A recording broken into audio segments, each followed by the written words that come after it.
जितना हम लोग बच सकते हैं, इतना हम लोग ठीक से उपयोग कर सकते हैं, करना चाहिए। बाकी ठीक है। मुझे आरएसएस आरएसएस ने समाज परिवर्तन के 5 विषय तय किया है। पंच परिवर्तन जिसे समाज में बोल रहे हैं, और आजकल काफी ऐड भी आ रहे हैं, टीवी भी चल रहे हैं, खबर भी चल रहे हैं। हाँ, तो थोड़ा थोड़ा ऐसे बता देंगे। संघ 100 वर्ष पूरा किया है। संघ का जो विचार है, उसका मतलब समाज का विचार, जो भारतीय समाज का विचार है, वही संघ का विचार है, कोई अलग संघ का विचार नहीं है। तो 100 वर्ष पूरे हुए, तो ये हुआ कि संघ हिंदू समाज का संगठन करेगा। तो होता है कि जब 100 वर्ष पूरे होते हैं तब लोग बड़े बड़े आयोजन करते हैं, लेकिन संघ ने कहा कि हम बस्तियों में 10-12 हजार आबादी की जो एक बस्ती होती है, उस बस्ती में छोटे छोटे कार्यक्रम का आयोजन करेंगे, जिससे हम प्रत्येक परिवार में पहुंच पाएंगे।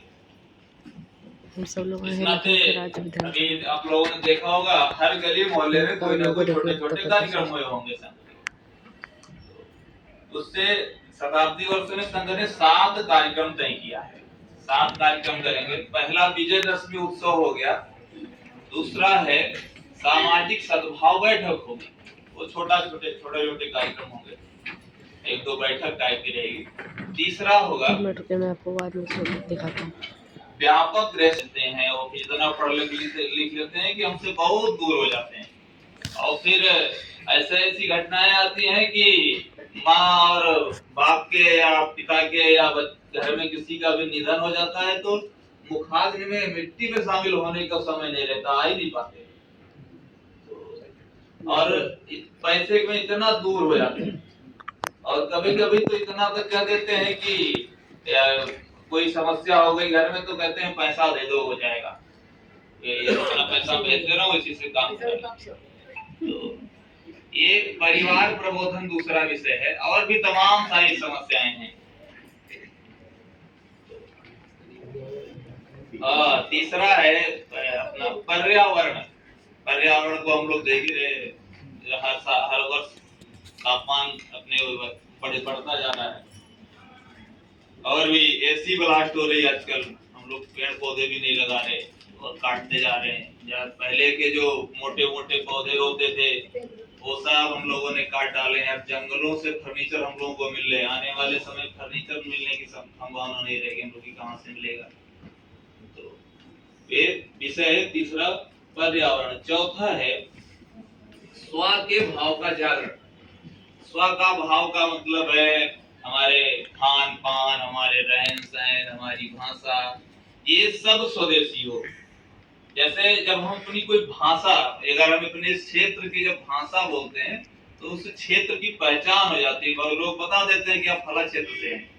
और एक उस क्षेत्र की जब उस वैसी भाषा बोलते हैं, तो उस क्षेत्र के जो उस भाषा को बोलने वाले लोग हैं, वो अपनत्व की भाव से देखने लगते हैं। तो अपनी भाषा को नहीं छोड़ना चाहिए, और जब आप अपनी भाषा को छोड़ते हैं, तो अपने उस क्षेत्र में जो परंपराएं हैं, जो संस्कृति है, उससे हम दूर होने लगते हैं।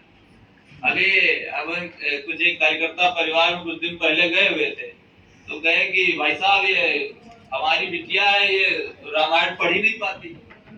क्यों? ये सीएमएस में पढ़ी है, कहती इंग्लिश में लाओगे पापा तो पढ़ेंगे। तो आजकल ये भी समस्या है, हमारे जितने भी धर्म ग्रंथ हैं वो संस्कृत में है, और संस्कृत हमको पढ़ना आता नहीं।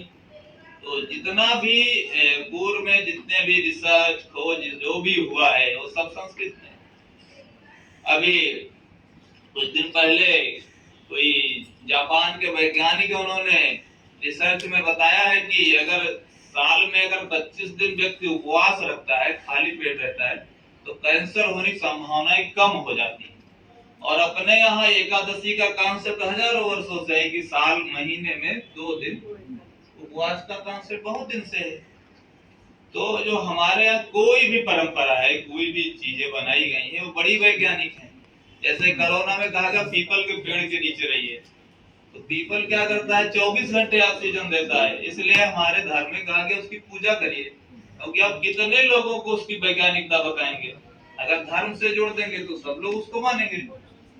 तो ऐसे पर्यावरण के क्षेत्र में काम करेंगे। और हमारा जो स्व है, स्व मतलब खान पान है, वेशभूषा है, और जो वेशभूषा भी होता है किसी का, वो उस भौगोलिक दशा पे डिपेंड करता है कि उस वो जो वहाँ का क्लाइमेट कैसा है, उनका वहाँ ठंडी होती है, गर्मी होती है, क्या ऐसे उस क्षेत्र का परिधान कैसे होना चाहिए, तो भौगोलिक दशा तय करती है।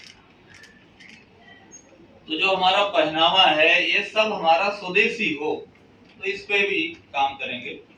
और पांचवा लास्ट है संगठित का नागरिक कर्तव्य। मतलब हमको संविधान में राइट्स तो मिले हैं, अधिकार तो हैं, लेकिन हमारे कुछ कर्तव्य भी हैं, उसका भी हमको पालन करना चाहिए। जैसे अगर सामान्यतः कहें तो हम लोग घरों में रहने का कोई नियम नहीं है कि कैसे रहना है, पड़ोसियों से कैसे व्यवहार करना है, माँ बाप से कैसे व्यवहार करना है। रोड पे चलेंगे तो रेड लाइट रहेगी तो भी रोड क्रॉस करेंगे, 3 लोग गाड़ियों पे चलेंगे, गाड़ी में चलेंगे तो सीट बेल्ट नहीं लगाएंगे, ये सब कुछ नियम है। तो नियम किसी भी समाज और किसी भी देश को चलाने के लिए व्यवस्था होती है, तो उस व्यवस्था को चलाने के लिए कुछ नियम बनाने पड़ते हैं। तो इस नाते जो ये जो नागरिक कर्तव्य है, इस पर भी हम लोगों को काम करना है। तो ऐसे धीरे धीरे समाज में प्रबोधन होगा, एक दूसरे से चर्चा परिचर्चा करेंगे और अच्छा समाज खड़ा होगा, चरित्रवान, शीलवान, गुणवान। समाज में ऐसे 3 करोड़ लोग ऐसे हैं जिन्हें हम लोगों ने घुमंतु जनजाति कहा है। संघ ने उस पर भी काम करने को सोचा है, शुरू किया है काम कुछ वर्षों से। जिनका अभी कोई आधार कार्ड नहीं, उनका कोई स्थान चिन्हित नहीं है, और ये भी तय नहीं है कि वो किस धर्म से, किस जात से, किस कैसे बिलोंग करते हैं, ये भी नहीं पता चलता। तो उस पर भी काम करने शुरू किया है। नहीं तो कुछ लोग जा करके उनका धर्म परिवर्तित करा रहे, प्रलोभन दे करके। तो अभी भाई साहब लोग काम कर रहे हैं उस क्षेत्र में। तो ऐसे संघ के जो संगठन है, समाज जीवन का ऐसा क्षेत्र नहीं है जहाँ पे संगठन ना हो, संघ के स्वयंसेवक वहाँ काम ना कर रहे हैं, हर क्षेत्र में काम कर रहे हैं। इतनी बात हम कहेंगे। अभी भाई साहब ने कैंसर और एकादशी के व्रत की बात करी, बिल्कुल सही है। सन 2015 में मेडिकल का नोबेल प्राइज एक अमेरिका और एक जापान के साइंटिस्ट को मिला था। इन दोनों की एक कंबाइंड रिसर्च ये भी है कि जो लोग एकादशी का व्रत करते हैं उन्हें कभी कैंसर नहीं हो सकता, लेकिन उस दिन पानी भी कम से कम पीना चाहिए। इसीलिए अपने यहाँ गर्मी के दिनों में निर्जला एकादशी का व्रत रखा गया है। निर्जला एकादशी के व्रत में पानी भी नहीं पिया जाता। Thank you. बहुत बहुत धन्यवाद सभी लोगों का। और भाई साहब ने अभी इतनी अच्छी अच्छी जानकारियां दी हम लोग के सामने, और मैं जो जिन लोगों ने सुना उनके लिए भी धन्यवाद, और जिन्होंने नहीं सुना उनके लिए धन्यवाद। और इसके बाद हम लोग फिर अगली बैठक में फिर हम लोग इसी तरह से उपस्थित होंगे। आप जैसा कि अभी अध्यक्ष जी का कोई और आदेश तो नहीं है। वैसे एक मैं निवेदन ये करना चाहूंगा कि कुछ लोगों को शिकायत है आजकल कि हम लोग को कुछ बताना चाहते हैं, कोई प्रस्ताव रखना चाहते हैं, अवसर नहीं मिलता। तो अगर कोई बात रखना चाहे, जैसे घुमंतु जनजाति का भाईचन बताया, तो हम और विजय शर्मा जी इस पश्चिम भाग में, उधर का पश्चिम भाग जहाँ के आप प्रचारक हैं, उधर के हम और ये प्रमुख हैं, और ऐसे ही पूरे देश भर में इस तरह से काम चल रहा है। और ये हम लोग की वास्तव में जानकारी में आ रहा है कि वो देखने में हिंदू है लोग, लेकिन जब हम उनके संपर्क में जाते हैं तो पता चलता है कि वो हिंदू है नहीं, और हमसे कटते हैं फिर वो, क्योंकि या तो उनको ईसाइयों ने अपने प्रभाव में ले रखा है या मुसलमानों ने। ये सच्चाई आ रही है। जो हम देख रहे हैं दवाइयां वाली दुकानें लगी हुई हैं, हम लोग ने बहुतों से संपर्क किया, पहले तो कहे हाँ हाँ हाँ हाँ, और बाद में कर गए कहते नहीं हम क्या कर गए, हम नहीं आपके साथ आएंगे। तो उनको कहीं से प्रेशराइज किया जा रहा है कि वो हम लोग से ना जुड़े, ऐसा देखने में आ रहा है। और जो ये बंदर वाले, भालू वाले, ज्यादातर मुसलमान हो गए, इनके बारे में भी यही समझ में आ रहा है। वो इसीलिए उनसे कहा कि भैया अपना नाम पता, फोन नंबर वगैरह दे दो, आधार कार्ड दिखा दो, आपको हम लोग मीटिंग करना चाहते हैं आपके साथ, तो वो नहीं देते। बात पता करते हैं हम लोग तो पता लगता है कि वो मुसलमान है या ईसाई है, इस वजह से वो करते हैं। ये बात बड़ी वास्तव में गंभीर है। इस गंभीरता को कैसे निपटा जाए, इसके लिए ये घुमंतु जनजाति संगठन अपना एक बना हुआ है, काम कर रहा है। अगर हम लोग के भी जानकारी में ऐसे लोग कुछ लोग आते हैं जो घुमंतु जाति के हैं और पीड़ित हैं, उनको कोई सहायता की जरूरत हो तो हम लोग को बता सकते हैं। शहर में कहीं भी, ऐसा नहीं कि पश्चिम भाग के लिए, बाहर के लिए भी, पूरे शहर के लिए कहीं बता सकते हैं, उसके लिए ऊपर जानकारी दे देंगे। बहुत बहुत धन्यवाद आप लोगों का। आज की सभा की सभी लोग आ जाए, ग्रुप फोटो के लिए ग्रुप फोटो ले लेते हैं। अपना धन्यवाद कर देंगे और हम आपका हाँ, बर्मन के लिए कहाँ का रखा है? तो हम लोग का व्लॉग बर्मन के लिए बर्मन चल रहा है इस महीने, किसी को महीने कहाँ का रखा जाएगा? बर्मन का कहीं का रखा जाए, नैमिषारण्य रख ले या वृंदावन रखा जाए, कहाँ का रखा जाए? अयोध्या, नैमिषारण्य, वृंदावन, इसमें से जहाँ का भी ठीक है वहाँ का दोनों जगह ठीक है, चाहे फ्रेंड का देखिए आप। कन्याकुमारी को कोई वो तो IRCTC भ्रमण समिति के प्रमुख तो आज हाँ, समिति के जो प्रमुख हैं सुधा नरूला जी, उनको साथ हार्ट अटैक हो गया। माइक खोलो। सुधा नरूला जी हार्ट अटैक हो गया।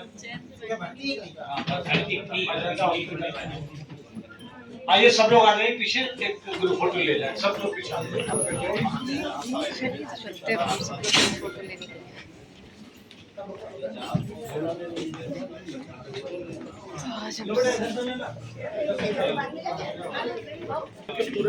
आज हम सब लोग आ जाइए इधर पीछे, थोड़ा सा सब लोग आ जाइए, फोटो ले सकते हैं। आप लोग वीडियो बनाना सब कैसे, ताकि सब